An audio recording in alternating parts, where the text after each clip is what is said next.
Akkam jirtu daawwattoota keenya kabajamoo. Bonaa Graphics Studio irraa Anabdii Darajeeti.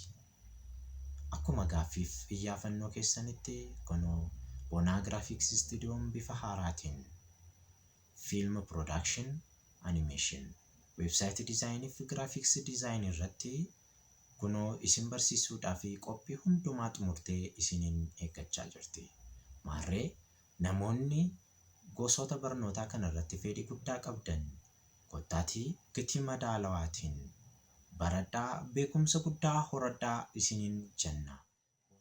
Istiidiyoo keenya keessatti sooftiweerota ammayyaa'oo ta'anii fi gabaa dhuunfatanii jiranii ittiin hojii kalaqaa fi biizinasii adeemsifachuu dandeessan 2D fi 3D kan ta'an akkasumas immoo Wi-Fi interneetii bilisaa isiniif qopheessinee isin barsiisuudhaaf isiniin eeggachaa jirra.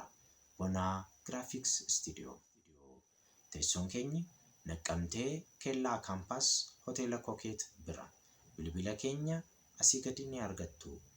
Imeelii keenyas bilbilaa nuuf barreessaa. Dafaa galmaa, dafaa baradhaa. Bakki nuun qabnu muraasa ta'eef warra dursa galmaa'eef dursa kennina.